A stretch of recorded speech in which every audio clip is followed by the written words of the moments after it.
Ok. Começou, eu não sei o que foi isso que eu apertei aqui. Acho que coloquei legenda. Desativar legendas. Aí.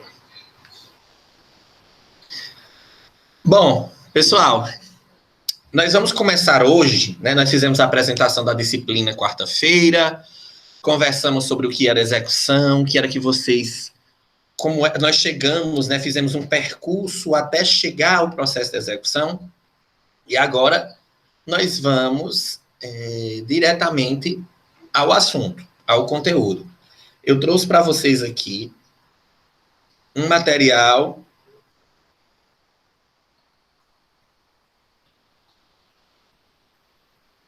que eu preparei. Eu trouxe para vocês um material que eu preparei sobre o processo de execução. Já está disponível aqui no Canvas para vocês. E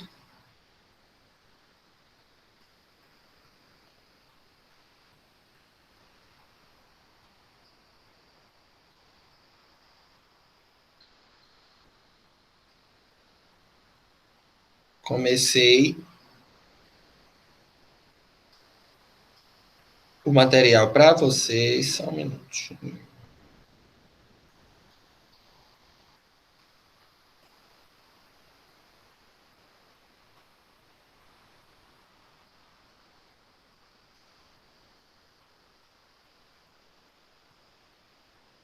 E deixei já um material disponível para vocês. Isso é um material disponível para vocês, já introduzindo o conteúdo. Então, execução, professor, como é que vai ser nosso material? Basicamente, pessoal, para vocês estudarem, para a nossa aula, nós vamos ter o material disponível. Eu tenho todos os slides, desde a AV1 aos slides da AV2. Eu já trago, meus slides já são bem completos, eu já trago os artigos da lei já para a gente ler, né? Ele é bem, bem completo. Se alguma alteração eu for fazendo ao longo do período, eu vou avisando para vocês, ou algum conteúdo novo, alguma coisa que não esteja nesses slides. Mas, basicamente, vocês não precisam se preocupar.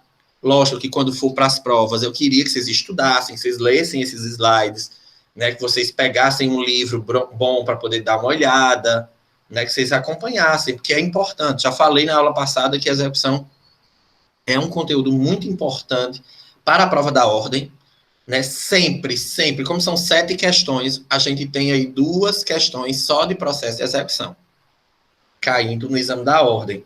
Então, assim, é muito importante que vocês façam.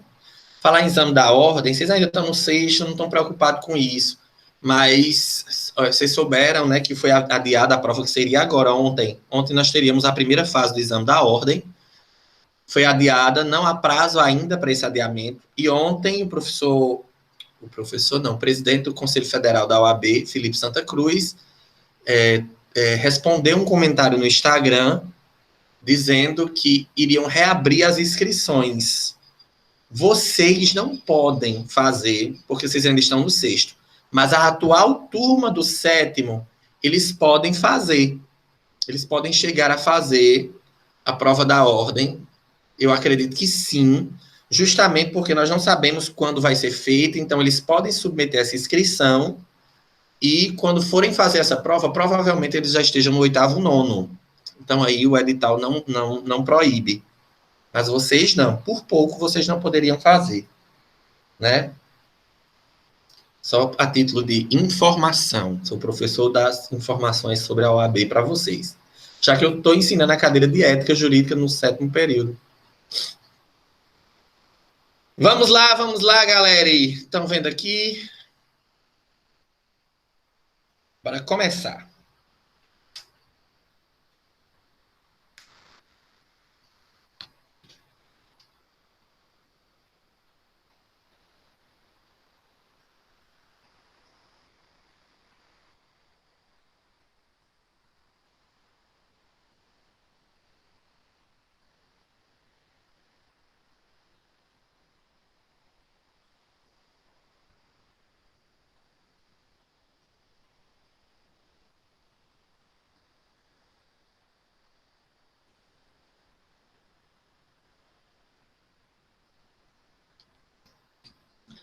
Pessoal, nosso primeiro conteúdo vai dizer respeito exatamente à execução.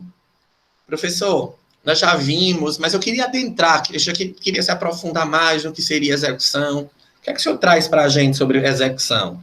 Primeiro, a gente vai passar essa semana dando uma análise acerca dos princípios informativos, os meios executórios e quais são as espécies de execução que nós vamos estudar ao longo desse semestre. A primeira coisa que eu tenho para falar para vocês, gente, eu gosto sempre de fazer um papo legal, porque vocês sabem que vocês já pagaram prática simulada comigo, estão com prática jurídica esse semestre e execução. Então, nada mais justo do que eu trazer para vocês um processo civil descomplicado. Tivemos aula sexta-feira, uma aula massa de prática. E o que eu queria dizer para vocês é que justamente eu estou aqui para descomplicar o processo civil. Vocês já pagaram TGP, processo de conhecimento e procedimentos especiais. Mas é necessário, pessoal, que vocês tenham afinidade com o processo civil. Porque o processo civil, ele subsidia os outros processos. O penal, o trabalhista. Então, é importante que nós sejamos atentos a essas regras de processo civil. E se você não gostou do processo civil até agora, não se preocupe, porque você vai gostar a partir dessa nossa aula de execução. Professor, como o senhor é pretensioso. Eu não, só estou aqui para poder ajudar vocês. Gente, tá chegando mais um colega aqui. Luiz Felipe. Gente, eu quero, primeira coisa, falar para vocês que, assim, o processo de execução, ele surgiu justamente diante da impossibilidade de que as pessoas resolvessem seus problemas com as próprias mãos.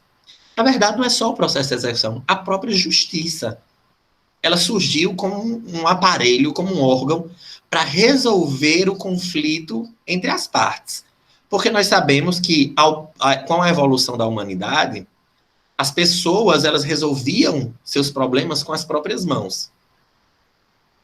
Elas eram juízes da própria vida e resolviam seus problemas à força. E a sociedade, ao passo que ia evoluindo, começou a regulamentar esses conflitos. É assim que surgiu a justiça.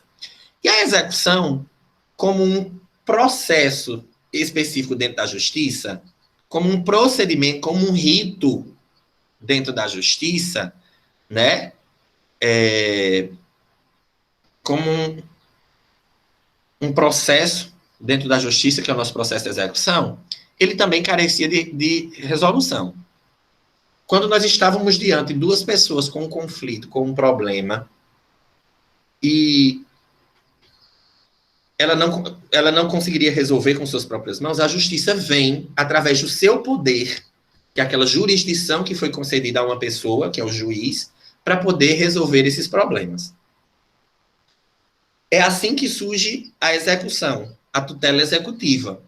Justamente quando duas pessoas tinham uma obrigação, veja que a execução ela é uma fase posterior a um tipo de obrigação.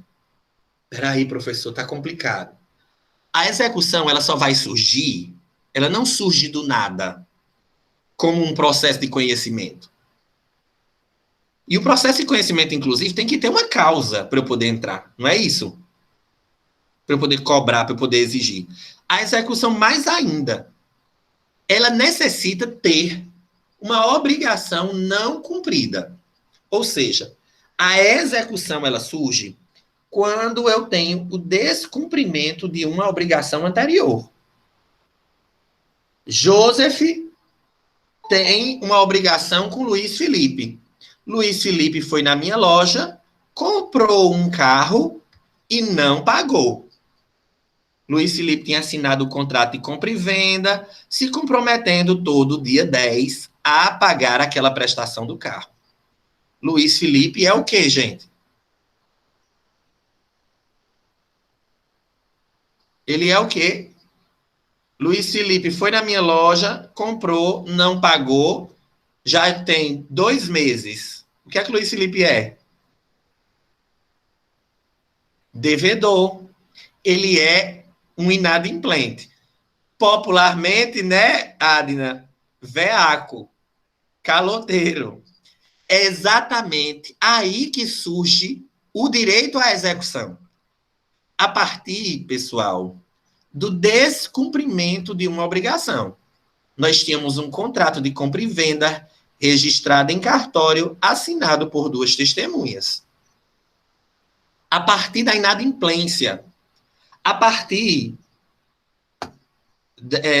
do descumprimento de uma obrigação, surge para mim, que sou o credor, entrar com a execução contra Luiz Felipe, que é o nosso devedor. Existem outras circunstâncias. Elisa, casada com o professor Joseph, decide se divorciar. Entra com a ação de divórcio, cumulada com a guarda, retirada do nome de casada e a metade dos bens. E uma pensão alimentícia. Inclusive, ela pede a pensão descontada já no contra-cheque. O juiz dá o divórcio, a divisão da metade dos bens e que Joseph pague todos os meses uma pensão no valor de R$ 5.000 a Elisa. Veja, eu tenho uma petição inicial de divórcio acumulado com guarda e pensão. Aqui, Joseph contestou. Tiveram a audiência de instrução de julgamento, o juiz sentenciou.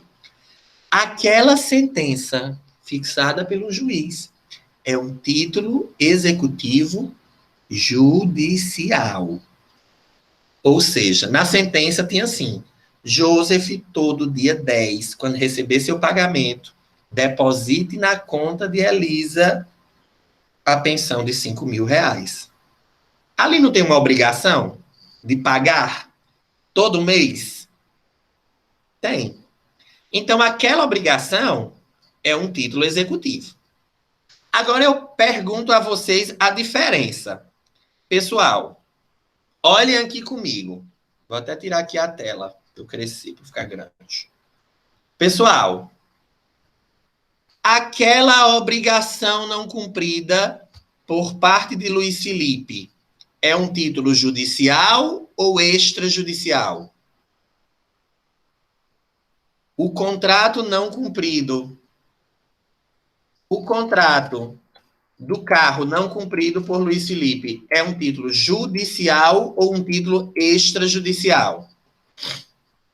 Podem chutar, gente. Vocês só tem 2 alternativas. Mona Lisa diz que é extra. Quem mais? Ju ou extra?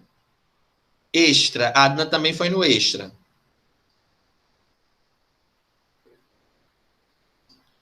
Sabe por que é extra, pessoal? Porque eu não tenho processo anterior. Exatamente, Mona Lisa, porque foi criado fora do âmbito judicial. Foi uma obrigação construída entre 2 partes. O próprio Código de Processo Civil, ele diz no seu artigo 784 quais são esses títulos extra. Um deles é o contrato assinado por 2 testemunhas ou o contrato registrado em cartório. Tem processo anterior? Tem processo antes? Não. Aquele título surgiu no dia que Luiz Felipe foi até a minha loja, comprou um carro e assinou um contrato de compra e venda. Nós temos um título extra. Os títulos extra, eles estão no 784, nós vamos ver eles mais à frente, algumas semanas. Já pergunto a vocês, aquela sentença que diz que Joseph tem que pagar todo dia 10 uma pensão de R$ 5.000 a Elisa, é extra ou é judicial? Judicial. Por que, professor, ela é judicial? Porque ela adveio, ela é oriunda de um processo de conhecimento. Ela veio de um processo de uma ação de divórcio acumulado com pensão. Então, Por aí você já tira. Os títulos judiciais sempre vão vir de uma sentença ou de uma decisão judicial. Veja que eu tenho aqui o processo de conhecimento, ó, todinho que eu entrei, que a Elisa entrou, até chegar aqui na sentença. Eu não paguei, chegou aqui dia 10 e eu não paguei, Elisa no dia 11 pode entrar com ação de execução de alimentos, que é o que a gente chama de ação de cumprimento de sentença. Famosa cumprimento de sentença, ou ação de execução de alimentos.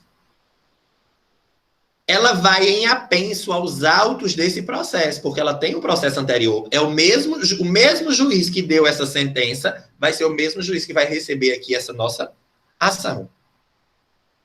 Inclusive, vocês vão ver que as regras de competência, por que é que essa competência é inderrogável?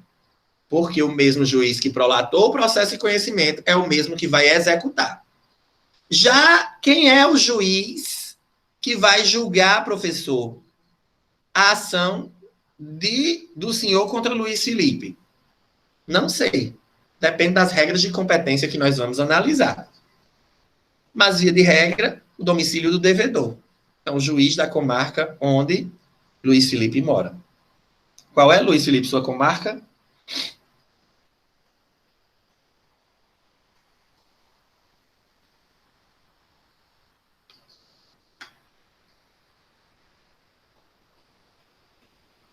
Comarca do Iguatu.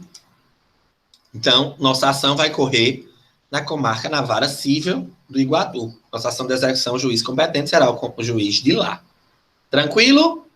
Até aí, toda a galerinha deu para entender essa primeira fase, essa primeira parte, o que é que consiste a execução? Veja que nós temos um processo aqui, ó, que vem até aqui, e a execução é uma continuação do processo de conhecimento. É o cumprimento de sentença. Mas também a execução pode não ter processo anterior e ela começar com um título, com um cheque que Carol passou e não pagou, com uma promissória que Alisson assinou lá na minha loja e não pagou, com o contrato de aluguel que Zé Guimarães não pagou, com a dívida que George tem com a prefeitura de IPTU e ela vai executar. Veja que esses exemplos, Carol, Zé, Alisson, George, eu não disse que tinha processo anterior. Eu tenho uma obrigação entre eles, que não foi cumprida. Nesse caso, nós também temos uma execução, só que é uma execução de título extra. Quando ela vem de um processo judicial, judicial. Então, vamos voltar para cá. Vou transmitir mais uma vez aqui.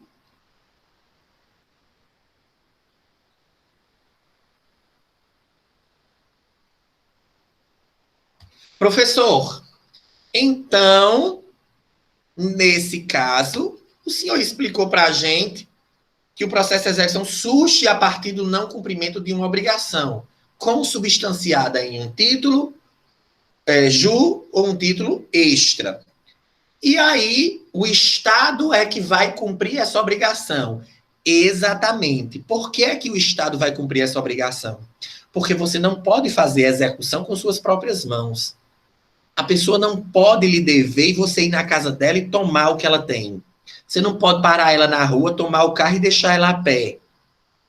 Quem realiza os atos expropriatórios, quem realiza a execução, é a justiça, é o Estado, através de uma coisa que nós chamamos poder de império. Vou pedir aqui para Adina. Você tem como ler, meu bem? Leia para mim aqui pode ler esse primeiro parágrafo.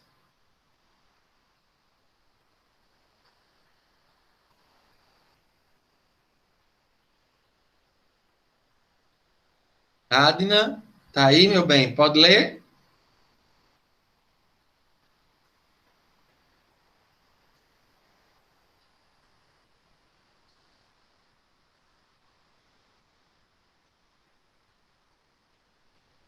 Alguém pode ler, por favor? Vou ler. Esse Para aqui. atender. Certo. Ah, é o artigo. Eu vou pedir para você ler o artigo depois. Leia primeiro isso aqui, esse primeiro parágrafo. Tá. A impossibilidade do exercício arbitrário das próprias razões apresenta para o direito uma tutela jurídica específica, em complemento ao processo de conhecimento, vez que a simples condenação judicial ou abrigação substanciada em título de crédito não é por si garantia de satisfação aos anseios de credor. Pronto, leia o próximo. O devedor, seja aquele configurado por meio de título executivo extrajudicial ou aquele obrigado por sentença processual, pode ser coagido a responder e garantir o cumprimento de sua obrigação, até mesmo com atos que se realizam contra sua vontade. Pronto, gente. Uma coisa. Quem foi que leu? Mona Lisa? Foi Sim, Agnes? foi eu. Pronto. Pronto, gente. Uma coisa interessante aqui nesse segundo parágrafo que Mona Lisa leu foi exatamente que os atos expropriatórios, em sua maioria, eles são realizados, são feitos contra a vontade do devedor. Por que, professor, eles são contra a vontade? Porque ele já não cumpriu de forma voluntária anteriormente. Ele era para ter cumprido essa execução de forma voluntária. E assim ele não fez. Então foi preciso o credor ir até a justiça, e a justiça vai realizar isso, muitas vezes à força, contra a vontade dele. Para isso, nós temos o 536. Mona Lisa, agora leia o artigo. É onde justamente nós vamos ver quais são os atos que o Estado, que o juiz ordena que sejam feitos para que o devedor cumpra. No cumprimento de sentença que reconheça a exigibilidade de obrigação de fazer ou de não Meu fazer. bem, não, aqui, ó, você está lendo esse aqui, o artigo, o 536? Ah, o parágrafo, tá bom. Para atender ao disposto no caput, o juiz poderá determinar, entre outras medidas, a imposição de multa, a busca e apreensão, a remoção de pessoas e coisas, o desfazimento de obras e o impedimento de atividade nociva, podendo, caso necessário, requisitar o auxílio de força policial. Exatamente. Essas são algumas das medidas que o juiz toma para que o devedor cumpra sua obrigação. E muitas vezes, mesmo com todas essas medidas que estão dispostas no artigo em lei, a gente vê uma grande quantidade de devedores dando literalmente calotes, fraudes contra os seus credores. É para isso que o Estado criou o processo de execução, com seus ritos, meios, características próprias e distintas do processo de conhecimento. O processo de conhecimento, ele existe. O processo de execução poderá ser uma complementação desse processo de conhecimento quando eu tenho um título judicial, onde o Estado usa do seu poder de império. Ele pega aquela mão, aquela garra e vai até a casa do devedor e retira o seu patrimônio. Ele realiza atos em que vai até o patrimônio do devedor para garantir o cumprimento de suas obrigações. É através disso aí que eu queria trazer o conceito de processo de execução, que o professor Misael Montenegro faz no seu livro, curso de processo civil. Nós vamos dividir esse conceito em algumas etapas.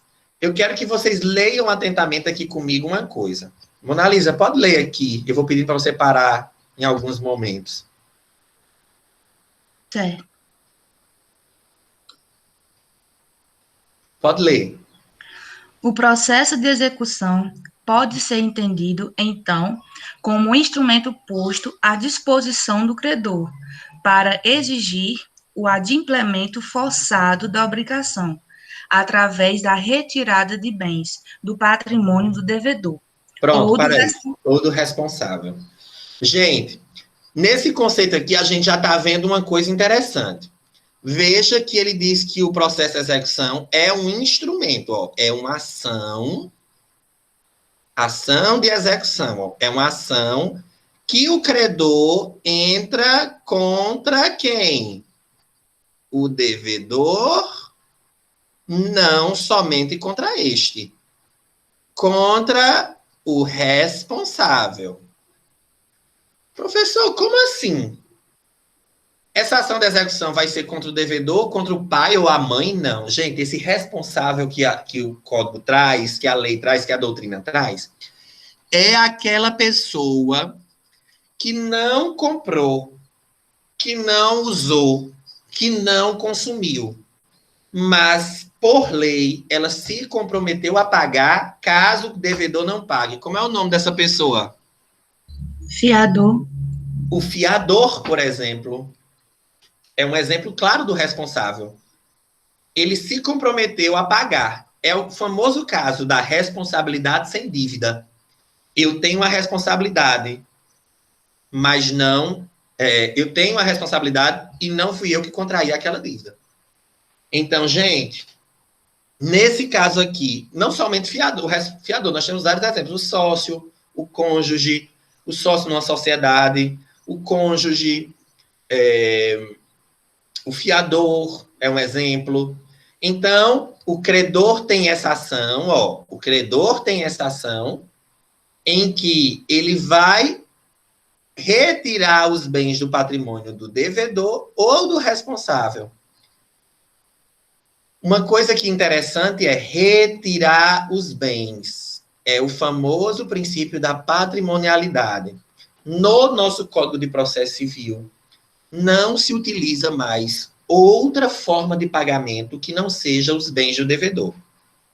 Só tem uma exceção, é a pensão alimentícia, em que será concedida a prisão pelo não pagamento da pensão alimentícia. É a única exceção em que você paga com a sua liberdade. Mas também nem é por muito tempo, são só 3 meses no máximo. Gente, então, o credor exige o adimplemento através de bens, os bens do devedor ou do responsável, suficientes, não pode passar. George me deve 5 mil reais. Eu não pagou, eu estou executando, foi penhorada a moto de George que vale 12. Aí eu digo, eu vou ficar com essa moto para mim. Pode fazer isso, gente? Não. Eu posso vender a moto, eu não, o Estado vende, penhora, ou eu posso até ficar com a moto de George, que é o que a gente chama de adjudicação. Mas devolve a George 7 mil. Se a dívida era somente de 5 mil, com juros, com as custas do processo, inclusive com os honorários advocatícios, deu 5 mil. E a moto de George custava 12, deve ser devolvido a ele 7 mil reais. Então, o bem que foi levado, o patrimônio tem que ser suficiente para a satisfação do exequente, ou seja, para satisfazer o direito do credor. O que se operará em benefício do credor, a execução vai ser sempre em benefício do credor, é o que nós chamamos do princípio da utilidade, o princípio do fim específico, e independente da vontade do executado. Ou seja, George pode bater a perna que vai levar a moto dele.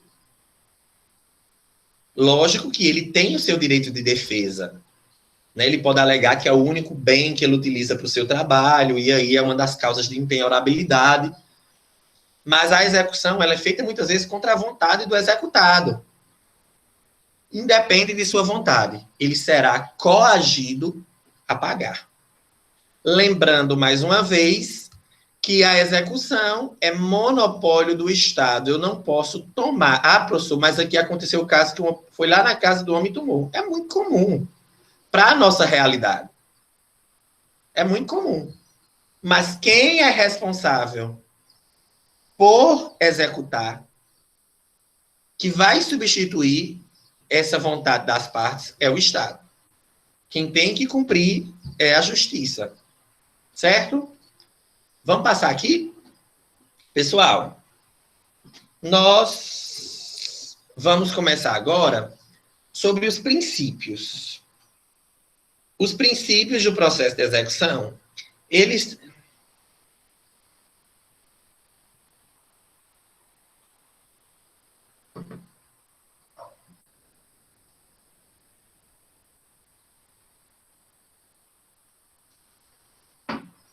Os princípios do processo de execução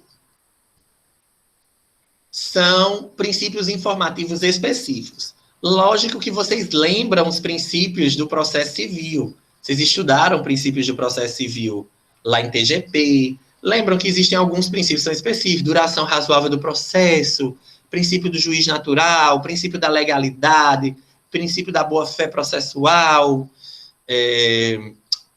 São princípios que acontecem no processo civil e se aplicam a todos os outros processos. Só que aqui na execução, nós temos alguns princípios que são específicos. Princípios específicos do processo civil. Só sair aqui para eu corrigir aqui um errinho que tem aqui, ó, o princípio do devedor.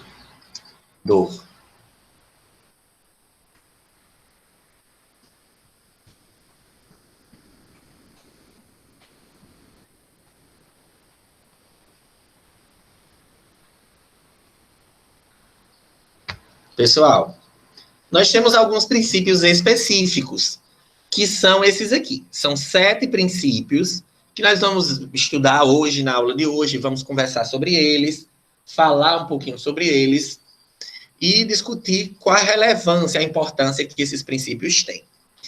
O primeiro deles, pessoal, que nós vamos discutir, diz respeito ao princípio da menor onerosidade para o devedor. Esse princípio, ele se aplica em várias situações no nosso processo. Como o próprio nome já diz, menor onerosidade para o devedor. Professor, o que é que o senhor quer trazer com esse princípio da menor onerosidade para o devedor?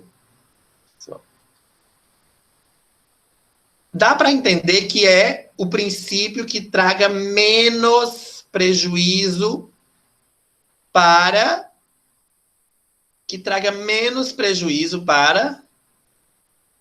Deu certo. Vou botar aqui a letra de uma cor diferente. Aqui. O princípio da menor onerosidade para o devedor é aquele princípio, gente, que ele se aplica no processo de execução, dizendo o seguinte: quanto menos prejuízo para o devedor, é assim que deve se acontecer a execução. Aí você diz, mas professor, George já é velhaco, já não pagou a obrigação. Luiz Felipe está devendo o carro 4 prestações e o senhor ainda quer ter pena dele? Não trata-se de pena, gente. Trata-se de justiça. Então, o princípio da menor onerosidade para o devedor é aquele princípio que diz que algumas regras ou alguns meios da execução, eles têm que se realizar do modo que traga menos prejuízo para o executado. Quando aquela execução puder se dar de um meio que traga menos prejuízo para o executado, assim ela deve acontecer. Por exemplo, a própria lei diz que existem itens, que existem coisas que são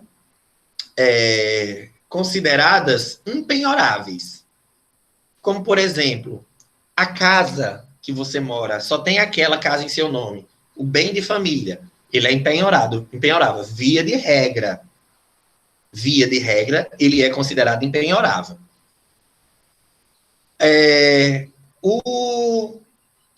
A moto que George usa para poder trabalha como mototáxi, ou para ir trabalhar em algum lugar. Só tem aquele bem para poder trabalhar e ganhar dinheiro. A execução diz que quando se tratar de bens que sejam utilizados para o seu trabalho, eles não devem ser penhorados. Se é dali que ele tira sua fonte de renda e subsistência. Então, o próprio código, ele traz em algumas circunstâncias de que se a execução pudesse dar de outro modo, menos grave. Não é que o credor vou deixar de receber, eu que já estou no prejuízo. Mas o devedor, ele vai ser obrigado a pagar, ele vai ser coagido. Mas de um modo que a execução seja feita, também não trazendo prejuízo para ele. O juiz manda que se faça de modo menos gravoso para executar. Por exemplo, eu vou executar Mona Lisa. Mona Lisa está me devendo, está atrasado, mas o juiz pode conceder a ela que ela pague 50% ou que ela pague 30% e divide o restante em mais 6 prestações. É o único modo que tem que eu possa receber esse dinheiro. Então, eu vou aceitar. Então, são circunstâncias, são situações, pessoal, em que a execução ela se dá. Esse princípio ele se aplica em várias situações no Código de Processo Civil. E ele se encontra consubstanciado no artigo 805. Analisa, leia para mim.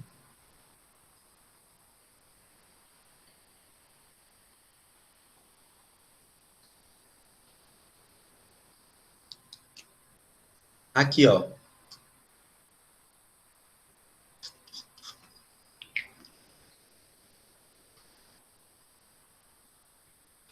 Tem outra... Mona Lisa não tá aí, não? Se tiver outra... Leia, por favor, meu irmão. Quando por... Meu negócio aqui, ó. Meu calmante. Quando por vários meios o exequente puder promover a execução, o juiz mandará que se faça pelo modo menos gravoso para o executado. Exatamente. O modo menos gravoso, que traga menos prejuízo. Um outro princípio importantíssimo, que vocês já conhecem um pouco, diz respeito ao princípio do contraditório e da ampla defesa. Professor, em que é que consiste esse princípio do contraditório e da ampla defesa? O princípio do contraditório e da ampla defesa, pessoal, é aquele princípio que diz que o réu tem direito de se defender. Tem direito à ação, tem direito a recurso, ele tem direito a se defender diante de um processo. No processo de execução, ele é menos amplo do que acontece lá no processo de conhecimento. Mas isso não significa dizer que ele não tem direito. Muitas vezes, o credor, ele utiliza da execução para fazer uma cobrança indevida. Muitas vezes, o credor utiliza da justiça com má fé para fazer uma nova cobrança, para ganhar em cima daquele devedor. E isso é muito comum. Aí você diz, como assim, professor?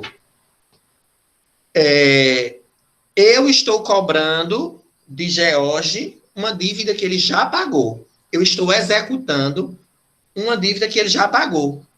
George foi no meu comércio, pagou, e eu disse, George, vou rasgar aqui a promissória. Não rasguei. Estou com a promissória aqui assinada por ele. E vou executar. O fato de eu estar executando uma promissória já paga por George quer dizer que eu, credor, tenho a razão? Não. Isso é uma cobrança indevida, um enriquecimento ilícito por minha parte. Não é justo, não é ético, inclusive é imoral. Então, George, pelo fato de não ser o devedor e ter provas para isso, ele vai se defender. Ele não vai pagar. Ele não vai entregar a moto dele. Ele vai embargar. Imagine, pessoal, que se nós não tivéssemos o contraditório à ampla defesa, qualquer acusação que fizesse contra você, qualquer cobrança que lhe fizesse, mesmo você sem ser o devedor, você seria obrigado a pagar. Então, mesmo no processo de execução, o juiz tem de proferir decisões, mas ele precisa ouvir o réu. O réu tem o direito de se defender. Ele não pode tão somente ser obrigado a pagar, a fazer, a deixar de fazer, a entregar alguma coisa. Ele também tem o direito de embargar ou de impugnar, quando ele tiver a razão e tiver provas suficientes de que aquela obrigação já foi feita por parte dele. Tá certo? Vamos para o próximo parágrafo, para o próximo princípio. O próximo princípio, ele chama nulla execution sine titulo. Professor, o que significa nulla execution sine titulo? A nulla execution sine titulo, o próprio nome já diz, é nula a execução sem um título. É nula aquela execução sem que eu tenha ela consubstanciada num título executivo. Professor, então eu só posso executar George se eu tiver a promissória. Eu só posso cobrar Elísia, só pode me cobrar se ela tiver um processo anterior. Ela só pode executar a pensão se ela tinha um processo, uma sentença do juiz dizendo que o senhor tinha que pagar, óbvio. Eu não posso executar alguém, porque a execução tem que vir de uma obrigação, seja justa, seja extra. Professor, mas o senhor quer cobrar. Se você quer cobrar, mas não tem uma obrigação, um vínculo, você vai para a ação de cobrança no processo de conhecimento. É necessário você ter um título para você executar. Se você não tem um título, você vai para uma ação de cobrança gerar um processo de conhecimento. Como assim, professor? Eu não tenho um título em mãos. Eu não tenho um título em mãos. Mas a Adna foi na minha loja, comprou, eu confiei na confiança, famoso fiado, não assinou promissória. E agora, professor, o senhor vai, como é que eu faço para executar? Eu digo, ó, nessa circunstância de Adna, não tem como executar, porque eu não tenho um título. Eu não tenho uma promissória, eu não tenho um cheque, eu não tenho um comprovante que Adna, um título extra. Mas eu tenho testemunhas. Eu tenho filmagens dela fazendo compras na minha loja. Então, nessa circunstância, nós precisamos montar um processo. Então, eu vou lá para o processo de conhecimento e vou entrar com ação de cobrança.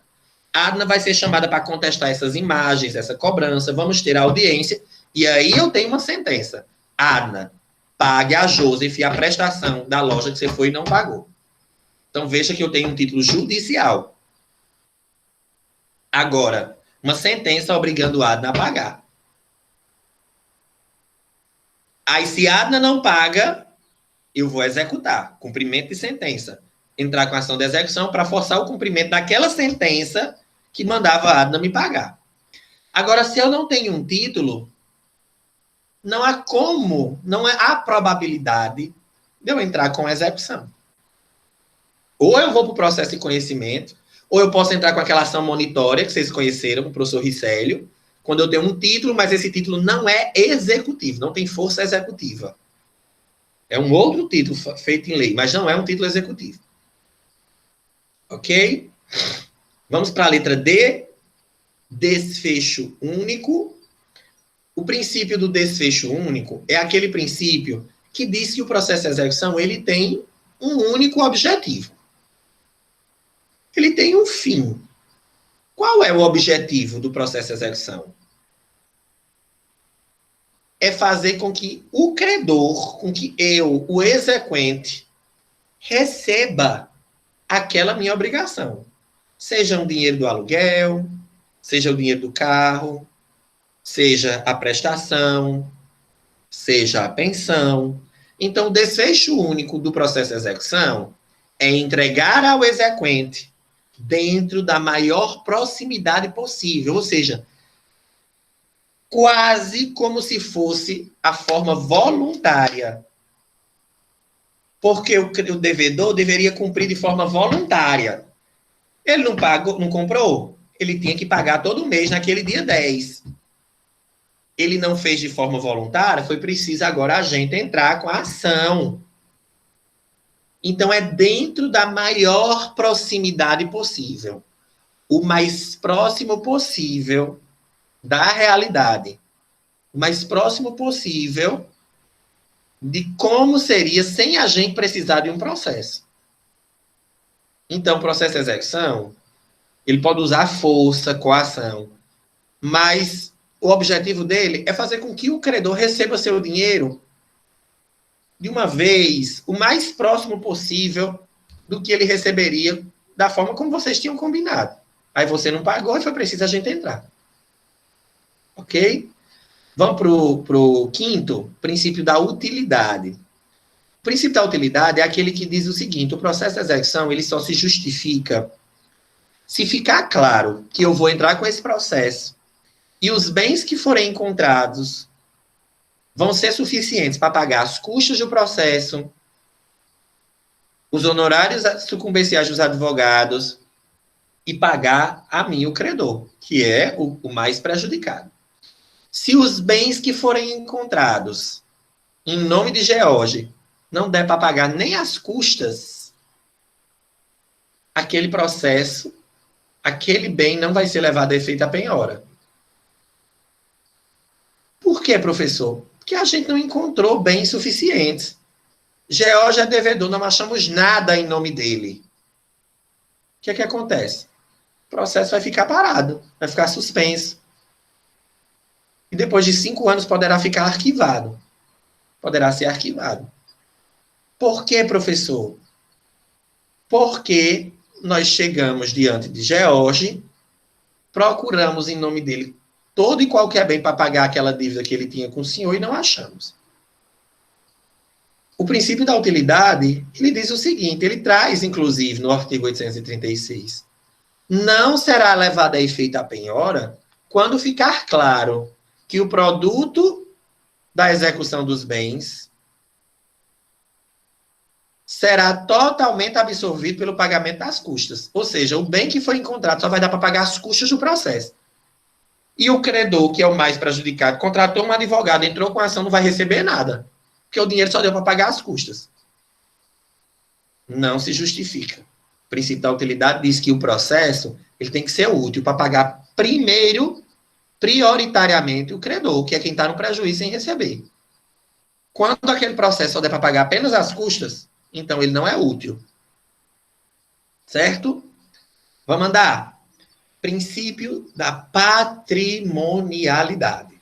Professor, em que consiste o nosso princípio da patrimonialidade? O princípio da patrimonialidade é aquele princípio que diz que o devedor somente arcará com seus bens presentes e futuros, mas são seus bens, sejam móveis, sejam imóveis, seja dinheiro, mas ele responde com o seu patrimônio. Hoje, no nosso direito, nós só temos a prisão como meio de coação em caso de descumprimento de pensão alimentícia. A prisão do alimentante em caso de descumprimento da pensão alimentícia.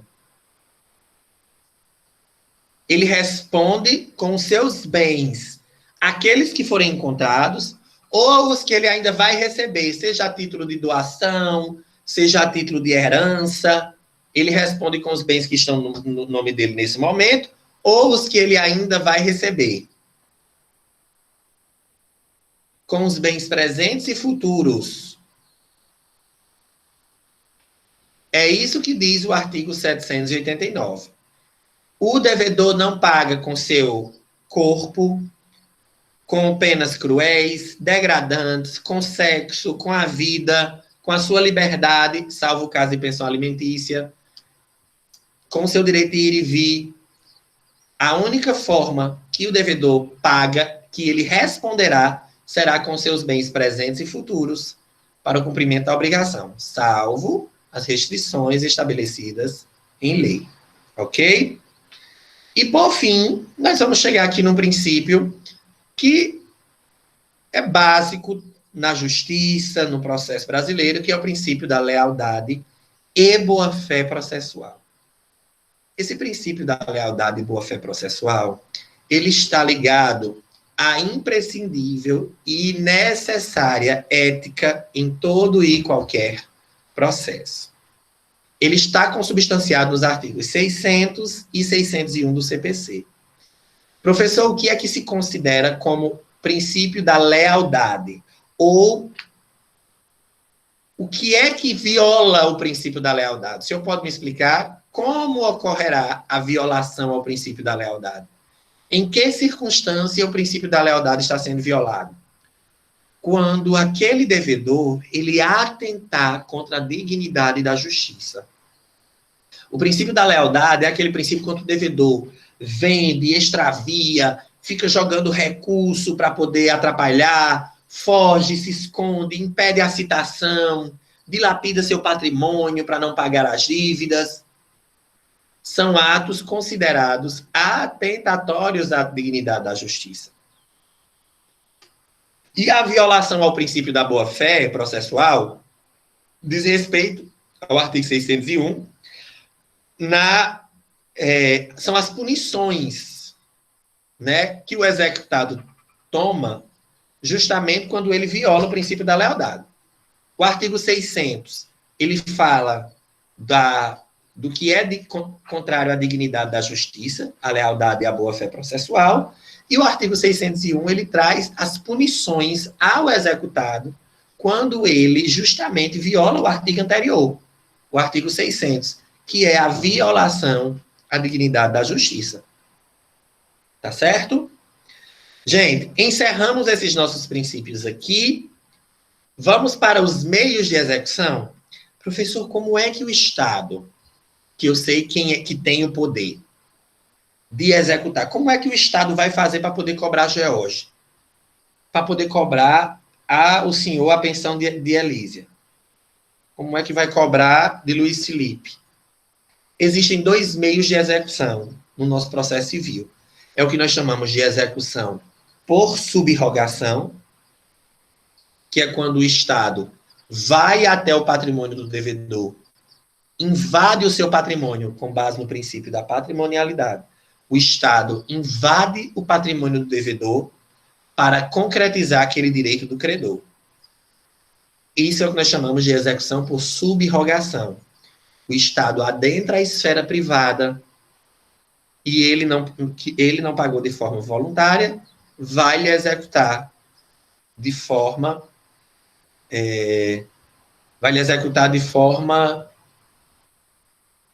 direta, vai lhe executar de forma direta, muitas vezes com coação, retirando os bens do devedor para pagar a dívida com o credor.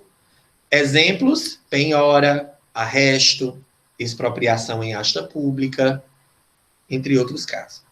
Mas existem também outros meios de subrogação, que são meios em que o juiz adota, que o Estado utiliza para forçar cada vez mais o devedor a pagar aquela obrigação. Teacher, que meios são esses? A multa, as astreintes. George, pague a obrigação, senão multa diária de 15% sobre o valor da sua dívida. José Luiz, você se comprometeu a entregar os móveis do escritório do professor Joseph. Não entregou. Ele já começou a trabalhar desde segunda-feira passada. Entregue os móveis projetados, mobiliados, conforme estava no acordo. Até o prazo de 15 dias. Senão, multa diária no valor de 10% do que ele já pagou pelo não cumprimento. Então, veja, nós temos duas formas de fazer com que você pague, que podem, inclusive, serem cumulativas. O Estado, subrogação, quando ele toma os seus bens, ou quando ele começa a aplicar multa, né, uma penalidade pecuniária, para que você pague essa obrigação. Certo? Gente, e o processo de execução, eu comecei nossa aula dizendo que ele tem que vir sempre de uma obrigação. De uma obrigação consubstanciada num título judicial, de um processo, ou que veio de um título extra. Mas a execução, ela tem as suas espécies. E eu já dei vários exemplos sobre eles. Eu falei o caso de Elísia, que era uma ação de execução de alimentos. Eu dei o caso de George, que não pagou a dívida de IPTU, uma execução fiscal. Eu dei o caso de George agora, que não entregou os móveis, entrega de coisa certa. Eu dei o caso vou dar um exemplo de alguém que tinha a obrigação de fazer a pintura do meu escritório e não fez. Ou aquela pessoa não tinha a obrigação, ele não era para ter feito aquilo. Eu aluguei o apartamento a Argos reformou todo o apartamento e fez uma lanchonete dentro dele. No contrato não tinha previsão para isso. Era um apartamento residencial familiar. Quando o Argos veio me entregar o apartamento, que eu cheguei, o apartamento tinha virado uma lanchonete. Um balcão, não tinha quarto, estava uma área ampla. Eu vou entrar com ação de execução, de obrigação de não fazer, para ele desmanchar isso que ele tinha feito, que ele não estava obrigado a cumprir. E existem as famosas dívidas, que são a execução de pagar quantia certa. Vejam que essas obrigações, vocês estudaram lá em direito das obrigações. Entrega de coisa que está consubstanciada no novo CPC, no artigo 806 a 813, obrigação de fazer e não fazer está do 814 ao 823, a de pagar quantia certa no 824 a 909, e as execuções fazenda pública, fiscal e de alimentos, que também tem seus artigos específicos regulamentados no Código. A fiscal, nós temos o Código de Processo Civil apenas como fonte subsidiária, porque ela possui sua lei, a famosa LEF, Lei de Execução Fiscal, tem regras próprias. Então, vocês se recordam e vão saber que esses procedimentos, inclusive, eles vão ser, nós vamos estudar um por um nos próximos meses, né? Eu acho que nossa AV1, inclusive, vai até execução contra a fazenda. Aí, não, vai até obrigação de não fazer. Aí, quantia certa, fazenda pública, fiscal, alimentos e as outras penhora, as outras expropriações, vai ser o nosso AV2. Mas não se preocupem em antecipar isso aí, a gente vai vendo tudo isso gradativamente e aos poucos. Tranquilo? Tá certo? Então, pessoal, encerramos nesse nosso primeiro slide aqui, encerramos esses nossos exemplos, esse slide já está disponível. Próxima aula, já deixo outro slide disponível para vocês. Eu já posso deixar até agora, que eu já preparei. Eu vou só fazer a chamada de vocês e parar a gravação para eu poder fazer a chamada, parar a gravação, e aí eu já posto também lá no sistema. Felipe, representante da turma, tinha me pedido para eu colocar a aula de prática de sexta. Eu tentei, mas o sistema estava com problema. Vou aproveitar agora esse finalzinho da aula para poder fazer isso. Deixa eu olhar aqui. A chamada não é feita aqui. A chamada é feita lá no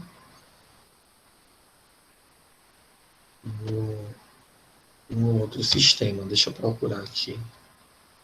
Como é, minha gente, o outro sistema da Univies? Como é que chama? Tem um nome.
Eu esqueci minha senha.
Ai, gente, esqueci, perdi a senha.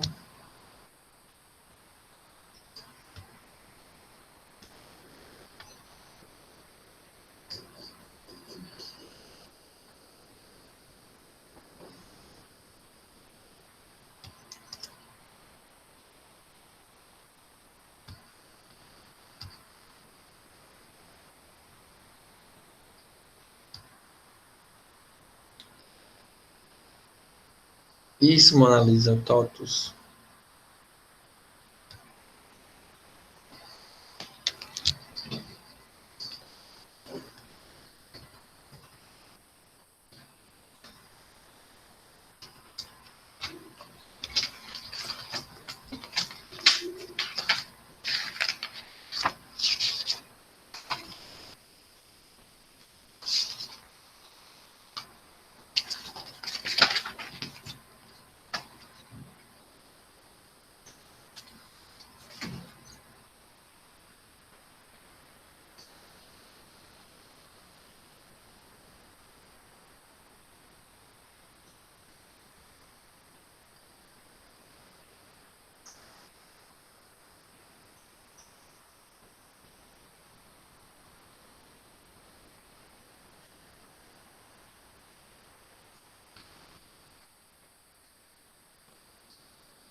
Gente, não consegui acessar, não, perdi a senha.